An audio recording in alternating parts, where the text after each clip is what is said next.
Oi, galera, tudo bem? Eu me chamo Morgana e venho aqui para falar com vocês sobre o nosso processo de visto EB2NW.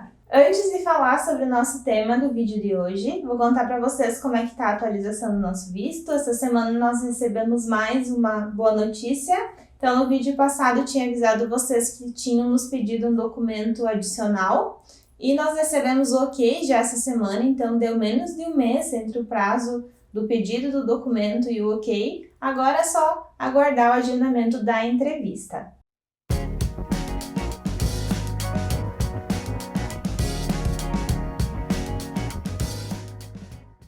No vídeo de hoje, então, nós teremos uma participação especial. Deixa eu chamar ele aqui. Oi, pessoal, tudo bem? Eu sou o Johnny. Galera, o Johnny, então, que está participando do nosso vídeo hoje, ele é meu professor de inglês, my English teacher. Então, eu trouxe ele para falar um pouquinho para vocês sobre o inglês, porque eu tenho recebido muitas perguntas sobre isso, sobre se é necessário saber inglês para aplicar o visto EB2NW, o que, na verdade, não é obrigatório, não é um pré-requisito saber inglês, mas é óbvio que a gente vai precisar. Quando tiver lá nos Estados Unidos, principalmente, a gente vai procurar emprego, vai, enfim, passear, vai visitar lugares, e a gente precisa saber inglês porque é a língua nativa. Então, eu trouxe o Johnny para falar um pouquinho sobre o inglês, para dar algumas dicas, falar algumas coisas para quem está começando, quem está entrando com o processo de visto e tem um tempo bem maior para estudar o inglês. E, claro, vai aprender muito mais quando estiver lá, mas já pode começar a se preparar agora. Então, o Johnny quer se apresentar? Oi, pessoal, tudo bem? Eu sou o Johnny.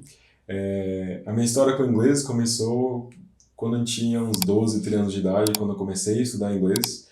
E com 14 anos de idade eu comecei a dar aula de inglês. Fui convidado pela coordenação da escola na época, porque eu adorava aquela escola, não saía daquele lugar, e eu acabei sendo convidado para dar aula de inglês para crianças, e depois foi indo e acabou me tornando profissão. O inglês, eu digo que o inglês assim, me abriu muitas oportunidades.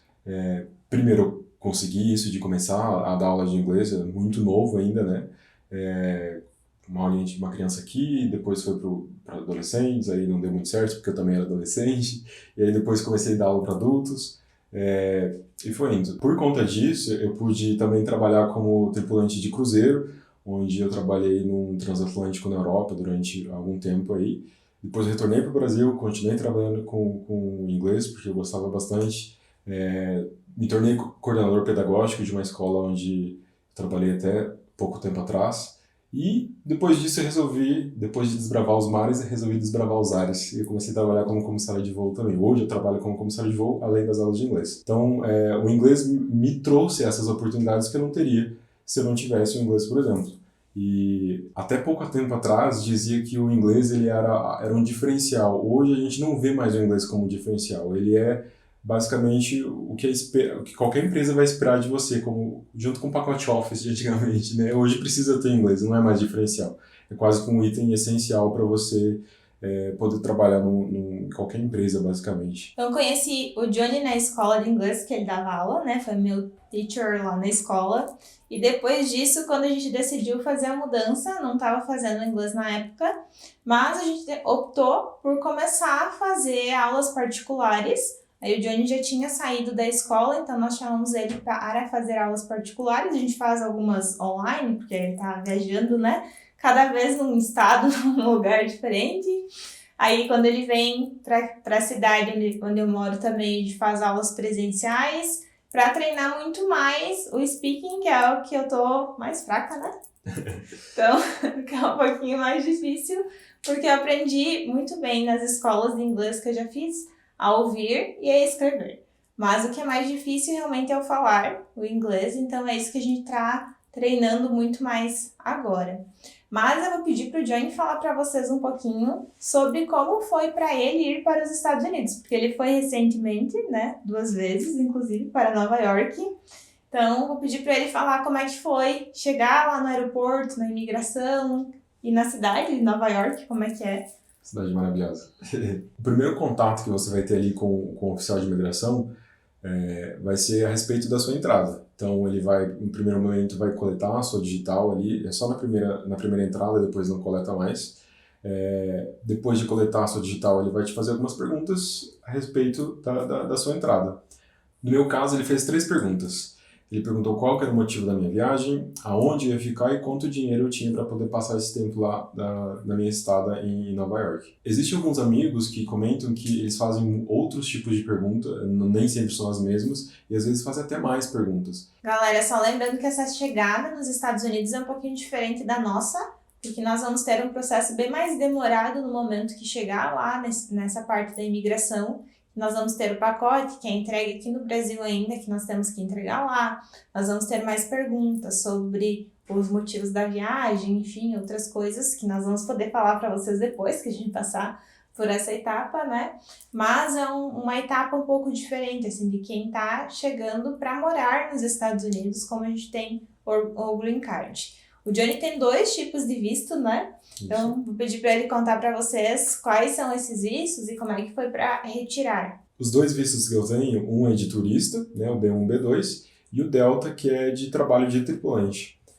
No momento da emissão, depois de preencher todo o formulário DS-160, fazer a solicitação dos 2 vistos, precisei marcar lá a data da entrevista. Eu escolhi fazer em Porto Alegre porque eu consegui fazer a entrevista e fazer a documentação tudo no mesmo dia. Em São Paulo, por exemplo, você precisa fazer em 2 dias separados, um no consulado e depois agendar a entrevista. Então, aproveitando que ele foi para Nova York recentemente, né? Vamos pedir para ele como é que foi o impacto chegando lá, mesmo sendo fluente em inglês, como é que foi chegar no local mesmo e ter que se deparar com isso em todos os momentos. Sim. Eu já vi alguns relatos de amigos que falavam sobre o impacto de chegar lá a primeira vez em qualquer lugar. Eu já tive essa experiência de poder viajar para outros países na Europa, quando eu trabalhei no navio, e de viver isso com outros idiomas, né? Até na Inglaterra, que foi extremamente difícil para mim, porque eu não tinha costume de falar, de ter esse contato com o inglês britânico, então foi um choque cultural bem grande. E do fato do idioma também, assim, até o seu ouvido se acostumar ali, as primeiras horas ali, assim, é uma coisa que, meu Deus, será que eu estudei inglês à toa? Talvez. Mas não, depois passa. E o contato com o inglês americano eu não tinha tido ainda, né, direto lá, com nativos. O primeiro momento ali na entrevista foi tranquilo, assim, eu falei, passei de boa, tá tudo certo. Mas depois, o fato de chegar lá, primeiro veio um deslumbre, né, que Nova York é uma cidade maravilhosa, eu estava sozinho, eu precisava encontrar minha amiga que estava em Manhattan, eu tinha que sair então do JFK, pegar o metrô e encontrar ela na City. Desde o momento de pegar o metrô sozinho, um lugar que totalmente novo para mim ali, por mais que eu tenha essa familiaridade com o inglês, de ouvirem na prática as pessoas que às vezes, né, o aluno reclama de vez em quando, nossa, mas parece que ele fala muito rápido. Mas é o dia a dia, né? Se alguém de fora ouve a gente falando português, vai falar a mesma coisa, meu Deus, mas eles falam muito rápido. E eu falo rápido também. Então, já esse primeiro momento ali, eu já fiquei um pouco... Sabe as borboletas no estômago? Estavam presentes. Mas no final deu tudo certo, acabei encontrando ela. Até encontrar ela, eu precisei parar no Starbucks. Pensei, vou no Starbucks, já conheço, então eu vou ficar tranquilo, pedir um café, não vai ser nada diferente. Mas a gente também teve um impasse ali, basicamente, né? Porque eu fui conversando com ela, fazendo a minha order, e aí em algum momento ali ela falou alguma coisa que eu não estava entendendo, e eu não sabia o que era. E aí ela falava 2, 3 vezes e eu só aceitei. E no final deu tudo certo também. Eventualmente tudo se resolveu, acabou que era whipped cream, que é chantilly em inglês. E, enfim, a primeira sensação que eu tive, né, é insegurança. Apesar de falar inglês há tanto tempo, de dar aula de inglês há tanto tempo, tudo que tira a gente da zona de conforto traz pra gente uma insegurança. É parte do processo. Então, eu imagino que para uma pessoa que não tem um inglês, que precisa chegar lá e ter que se virar e é isso, essa insegurança ela pode ser um pouco maior. Então, a Morgana e eu, a gente pensou em algumas dicas aqui para passar para vocês, para poder acrescentar, agregar nos estudos de vocês, para vocês poderem chegar lá com um pouquinho mais de confiança. Acho que só um ponto importante é que eu acompanho muitas pessoas falando de algumas regiões, por exemplo, vou morar em Orlando, ou vou para Miami, outros lugares que tem uma comunidade brasileira muito grande. E a gente tem que ter um cuidado com isso também, né? Claro, é muito importante ter a comunidade brasileira para ser alguém conhecido, próximo da mesma nacionalidade, para trocar informações, enfim.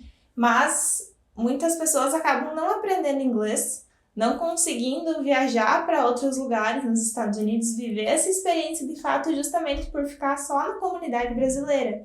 E a gente está indo para lá justamente para ter outra experiência. Então, o inglês vai ser sempre fundamental. Não usar isso como uma muleta, né? Isso aí. Então, vamos para as dicas que nós pensamos em falar para vocês. A primeira dica que eu posso trazer para vocês é de, no momento de estudo de vocês, as 2 horinhas lá na escola, 3, seja qual for, de não se prender somente a isso, de poder trazer uma rotina de estudos fora da escola para você. Porque se a gente parar para pensar, 2 horinhas na escola de inglês comparado ao resto de português que você vai falar durante a semana, acabou o inglês, né? Então, você precisa começar a vivenciar aos poucos essa rotina, porque daqui a um tempo você vai ter essa rotina lá só falando inglês. Então, você precisa disso também. E como você pode fazer isso? Você pode todo dia inserir pelo menos uns 10 minutos ali nos seus afazeres de coisas que envolvam inglês. Seja através da leitura de algum livro, de escutar algum podcast, de ver algum vídeo do YouTube. Hoje, né, muita coisa produzida no YouTube que é muito conteúdo e são todos muito bons. Você pode encontrar algum que seja do seu interesse, não precisa ser exatamente sobre viagens, por exemplo, ou sobre algo que seja do seu interesse, algo que te dá prazer de assistir. E aí, a partir disso, você começar a inserir isso na sua rotina, né? De colocar no seu dia a dia. Eu acho que isso é muito importante, de vivenciar isso. Uhum. Porque tem aquele ditado que quem não é visto não é lembrado. Então, a gente precisa ver muito inglês para lembrar sempre dele, né? É uma questão de treinar o cérebro, né? Para o cérebro ir entendendo melhor as palavras. E uma coisa que o Johnny sempre me falava no início para pegar muito essa parte do inglês era assistir série, essas coisas sempre em inglês com legenda em inglês. Tem muito hábito de assistir, colocar a legenda em português, assistir em português, colocar só a legenda em inglês. Mas aí acaba que a gente presta muito mais atenção no português e o inglês fica só ali em segundo plano. E o objetivo é justamente ir treinando o ouvido e falando, né? Como que é o nome daquele negócio do papagaio? Repetição. Repetição. A gente aprende por fortes emoções ou por repetição, né? Então, o fato da constância, repetir sempre aquilo, vai de fato te ajudar a aprender, com certeza. Num processo de aprendizado do inglês, a gente precisa desenvolver 4 habilidades, que é a fala, a audição, a leitura e a escrita. Essa dica que eu passei para a Morgana, e que ela comentou aqui agora, é uma dica muito boa para você poder desenvolver o seu listening e o seu reading, né? Para poder praticar ali a sua escuta ativa e poder praticar também a sua leitura. Porque quando você coloca a legenda em inglês com áudio em inglês, é um closed caption, é exatamente o que está sendo falado, diferente das legendas em português, que ela precisa ser adaptada para que faça contexto no nosso idioma. Fazendo isso, então, você vai conseguir identificar alguns sons que nem sempre você consegue identificar só ouvindo. Porque naquele momento que vai estar mostrando na legenda em inglês exatamente aquilo que está sendo falado, ele vai te ajudar nesse processo de inserir alguns linking sounds que nem sempre você vai poder identificar num processo de aprendizado solo, um processo de aprendizado passivo. Falando em aprendizado passivo e ativo, esse exercício de praticar assistindo a legenda em inglês com o áudio em inglês, ele é um processo passivo. A gente precisa também melhorar o nosso speaking através da fala. E isso é um aprendizado ativo, onde você vai estar de fato colocando para fora. Como é que a gente pode fazer isso? Eu comecei a fazer isso. Eu criei um grupo no WhatsApp sozinha. E aí agora comecei a mandar áudios pra mim mesma, né, no grupo, assim, contando o que eu fiz no meu dia a dia, como é que foram as coisas, algumas atividades que eu fiz.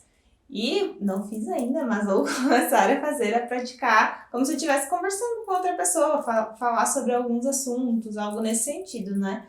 Algo que eu comecei a fazer agora nos últimos meses foi fazer 2 horas de inglês todos os dias, a praticar isso, né? Então, tô assistindo bastante vídeo no YouTube, como o Johnny falou antes, e vídeos de nativos, porque tem muito vídeo no YouTube em inglês de nativos. Muitos vídeos sobre os locais que a gente pretende morar lá nos Estados Unidos. Então, explicando sobre o local, mostrando que aí a gente vai prestando atenção no local e já vai fazendo esse link do que a pessoa está falando, né, com o que ela está demonstrando. Então, já é um processo de vivência, né? Além de estar inserindo inglês na sua rotina, já está preparando para algo que você vai ver daqui a pouquinho, praticamente. Sim, espero que seja bem rapidinho. Essa dica que a Morgana falou sobre criar um grupo no WhatsApp é uma dica incrível, assim, porque você pode fazer muitas coisas. Além disso, né, de você gravar um áudio como se estivesse mandando para alguém já, simulando uma, né, Uma conversa. N conversas, você pode usar esse grupo para inserir palavras, por exemplo, nossa, eu tenho dificuldade de memorizar tal palavra. Coloca lá e eventualmente você vai reler aquelas conversas, você vai voltar lá no seu grupo de estudo e começar a ver coisas que você já publicou lá e ver essas palavras que você tem dificuldade, né? Ou de inserir uma palavra nova. Ah, vi essa palavra, achei bonita, vou usar ela em algum momento. Coloca lá no seu grupo também, acho que vai ser importante. Em algum momento você vai precisar lembrar dela. Você colocou ela lá por algum motivo, você vai ter que lembrar, né? Então, acho que é uma dica bem importante. Esse grupo ele ajuda bastante. Hoje a tecnologia está muito a nosso favor, né? Isso aí. Tem que aproveitar isso e trazer. Para finalizar, deixa eu te fazer uma pergunta que todo mundo fala. Quando a gente está 100% fluente em inglês, a gente sonha em inglês. Você sonha em inglês? Sim, acontece, não tem como. Quando eu dava aula de inglês, acontecia com muito mais frequência. Eventualmente ainda acontece. Já aconteceu, inclusive, nos Estados Unidos, no dia que eu estava lá, aconteceu, né? Já estava naquela rotina ali, de falar 2, 3 dias ali, e aconteceu que tive um sonho totalmente em inglês. Eu até comentei com a minha amiga no momento que eu acordei, assim. Então vai acontecer, eventualmente vai acontecer.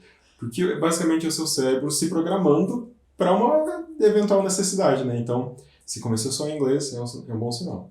Tá fluente, já tá no nível bom. Galera, então, para finalizar o vídeo, vou pedir pro Johnny dar a última dica, mas em inglês, para que vocês treinem, busquem a tradução e compreendam o que ele tá falando. E a gente vai se despedir dessa forma também. What do you have to say, Johnny? So if I can say something for you guys, there's this saying I listened once and I think it's very important. Fake it until you make it. What does it mean? So it's okay if you don't have good English. You don't have to. But because of practice, consistency, and faking every day, eventually you're gonna make it. So fake it until you make it. So that's it for today, guys. I hope you've enjoyed this video. And please don't forget to subscribe and hit the like button too. And thank you. See you. Bye, bye!